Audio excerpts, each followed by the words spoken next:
আসসালামু আলাইকুম। এসএসসি 2026 শিক্ষার্থীদের জন্য এখন একটি প্রতীক্ষিত মুহূর্ত হচ্ছে রেজাল্ট প্রকাশ। অনেকেই প্রতিদিন ভাবছে রেজাল্ট কেমন হবে, আমি আমার জিপিএ 5 পাবো তো, বা আমি আমার কাঙ্ক্ষিত রেজাল্ট পাবো কিনা, এসব বিষয় নিয়ে তারা এখন অনেকেই দুশ্চিন্তা করছে। আজকের ভিডিও তাদের জন্য যারা রেজাল্ট নিয়ে দুশ্চিন্তায় আছো। প্রথমেই একটি কথা মনে রাখবে, রেজাল্ট তোমার পরিশ্রমের একটি মূল্যায়ন, কিন্তু তোমার জীবনের মূল্য নয়। অনেকেই ভালো রেজাল্ট করবে বা অনেকেই নিজের প্রত্যাশা অনুযায়ী রেজাল্ট করতে পারবে না, কিন্তু এখানেই জীবনের শেষ নয়, বরং এখান থেকেই নতুন জীবনের শুরু হয়। যদি ভালো রেজাল্ট পাও, আলহামদুলিল্লাহ বলবে, বাবা মা, শিক্ষক এবং তোমার রেজাল্ট করার পেছনে যাদের অবদান ছিল তাদের সকলকে ধন্যবাদ জানাবে, তাদের সকলের কাছে গিয়ে কৃতজ্ঞতা প্রকাশ করবে। তবে মনে রাখবে, এসএসসি ভালো হওয়া মানেই সব শেষ নয়। সামনে এইচএসসি, এরপর বিশ্ববিদ্যালয় বা কেরিয়ারের আরো বড় চ্যালেঞ্জ অপেক্ষা করছে। আর যদি রেজাল্ট আশানুরূপ না হয়, একদম ভেঙে পড়বে না। একটি পরীক্ষার ফলাফল তোমার স্বপ্ন কেড়ে নিতে পারে না। পৃথিবীতে অসংখ্য সফল মানুষ আছে যারা জীবনে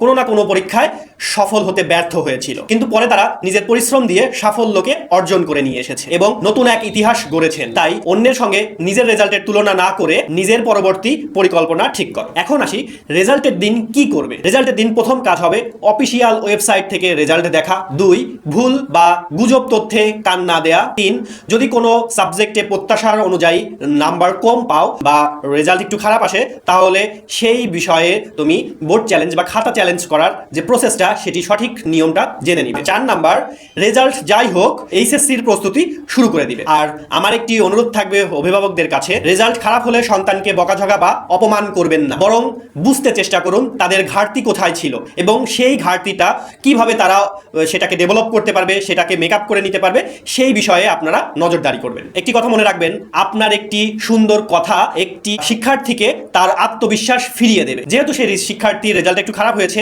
আপনি যদি তাকে কটু কথা বলেন, সে কিন্তু আরো মনের দিক থেকে ভেঙে পড়বে। তো আপনি যদি তাকে মেন্টাল সাপোর্ট দেন, তাহলে সে হয়তো তার যেই ল্যাকিংস গুলো ছিল, সেই ল্যাকিংস গুলো সে মেকআপ করে নিতে পারবে এবং পরবর্তীতে সে রেজাল্ট ভালো করার চেষ্টা করবে। তো এই বিষয়টা অভিভাবকবৃন্দ, আপনাদের কাছে অনুরোধ থাকবে এই বিষয়ে আপনারা একটু খেয়াল রাখবেন। সবশেষে বলবো, রেজাল্ট একটি অধ্যায়ের সমাপ্তি, কিন্তু নতুন একটি যাত্রার শুরু। আল্লাহর উপর ভরসা রাখো, নিজের উপর বিশ্বাস রাখো এবং নতুন উদ্যমে এগিয়ে যাও। যারা এসএসসি 2026 শিক্ষার্থীবৃন্দ আছো, তোমাদের সবার জন্য আন্তরিক শুভেচ্ছা ও দোয়া রইল। আল্লাহ তোমাদের জন্য উত্তম ফলাফল এবং উজ্জ্বল ভবিষ্যৎ নসিব করুন। তো প্রিয় শিক্ষার্থীবৃন্দ, ভালো থাকবে, সুস্থ থাকবে এবং টেনশন করার কোনো দরকার নেই। যে কয়দিন রেজাল্টের বাকি আছে, সেই কয়দিন নিজেকে একটু রিফ্রেশ করো এবং এইচএসসিতে যে পরিমাণ প্রেশারটা তোমাকে নিতে হবে, সেই প্রেশারটা নেওয়ার জন্য মানসিক প্রস্তুতি নেওয়া শুরু করো এবং এখন থেকেই অল্প অল্প করে এইচএসসির প্রস্তুতি শুরু করো। তো প্রিয় শিক্ষার্থীবৃন্দ, ভালো থাকবে, সুস্থ থাকবে, আমাদের জন্য দোয়া করবে।